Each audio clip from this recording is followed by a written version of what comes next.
tutti, bentornati sul mio canale. Ora vi voglio proporre una ricetta, diciamo per così dire, una salsa d'accompagnamento etnica che è lo tzatziki. È una ricetta greca, una ricetta estiva, molto gustosa, facile da preparare, che può accompagnare, non so, carne arrosto, pesce, qualsiasi cosa vogliate. È una ricetta molto veloce, pochi passaggi semplici che ve li spiegherò, come sempre, pinza e seguitemi.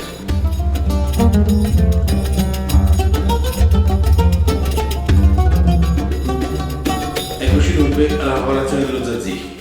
Per fare lo tzatziki abbiamo bisogno di un cetriolo, un lime, uno spicchio d'aglio, poi mezzo chilo di yogurt greco e olio d'oliva, sale e uno schiacciaglio, un polino per far preparare il cetriolo, una forchetta e un coltello. Iniziamo la preparazione. Allora io faccio così, metto subito un pochino d'olio sul fondo, poi pulisco l'aglio. Anche l'aglio è una cosa che va a piacere, se piace di più ce ne mettete di più, se piace meno ce ne mettete meno, e così a gusto personale. Allora io con questo spicchio che non è tanto grande ci levo l'anima. L'anima è questo germe che c'è qui dentro, che è quello che rimane un pochino più indigesto, specialmente sull'aglio crudo. Ok, quindi lo mettiamo nello schiacciaglio e lo schiacciamo questa mano. Se non avete lo schiacciaglio potete semplicemente tagliare finemente col coltello, col mixer, vedete un po' come fa. A questo punto l'olio e l'aglio iniziano a insaporirsi.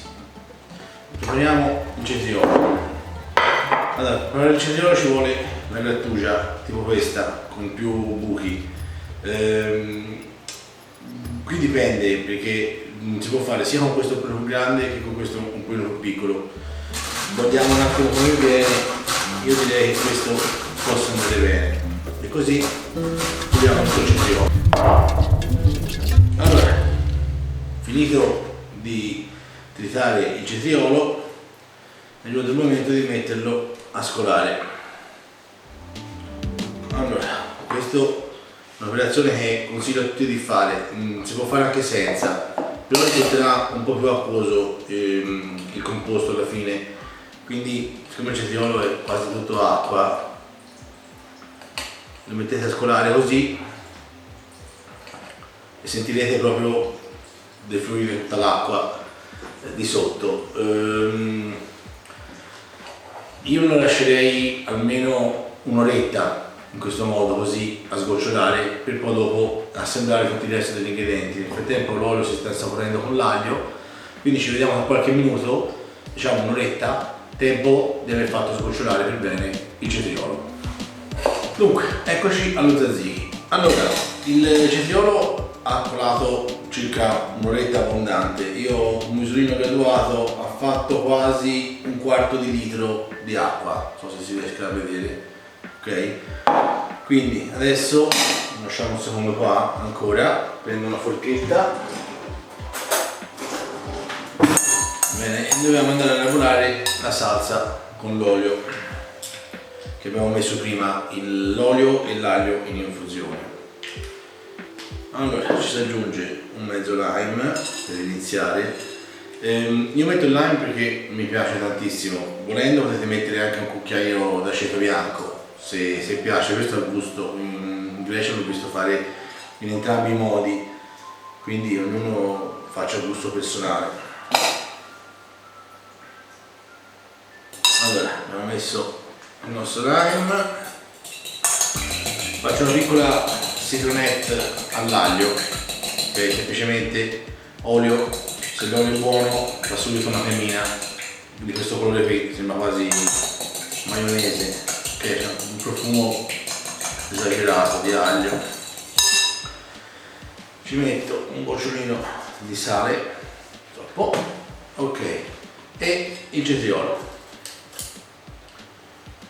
Subito il cetriolo così a contatto in maniera tale che si insaporisca un attimino lui e non lo yogurt, perché sennò dopo lo yogurt prende subito il sapore forte dell'aglio e del lime. anche qui si mescola un pochino, il cetriolo comincerà a reidratarsi, quindi si riporta dentro tutti i liquidi che le abbiamo messo, ovvero olio e lime. Allora a questo punto semplicemente aggiungiamo mezzo chilo di yogurt greco colato, quello bianco. Andiamo a mettere il tutto.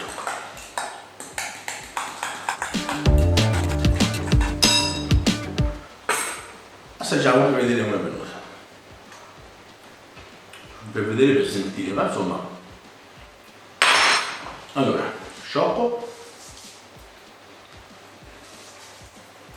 E per me manca un po' d'acidità, quindi ci metterò anche quest'altro lime.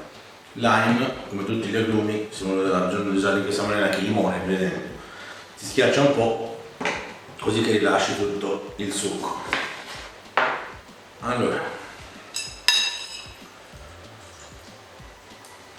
l'aglio si sente appena, con questa quantità che ho messo io, poi dipende anche da quale tipo di aglio, io ho usato un aglio rosso toscano, ma ci sono diversi tipi di aglio che hanno vari tipi di gradazioni di sapore e di profumo, quindi se vi piace più agliato mettetecelo pure.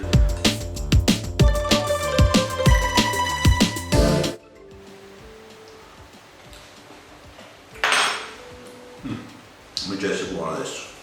Allora ci vuole un altro po' di sale e un altro po' di olio. Io qui sto usando un olio toscano, un olio qui della Campania tra Firenze e Siena, un olio molto forte, molto buono, molto saporito. In Grecia hanno un olio simile a questo, quindi secondo me se dovete scegliere un olio, magari scegliete un olio con un po' di corpo, un toscano, un altro pugliese, però anche lì a gusto personale. A noi toscani non piace sentirlo, piace che dia queste note aromatiche e quindi usiamo sempre questi tipi di oli qui, però ogni regione ha la sua caratteristica.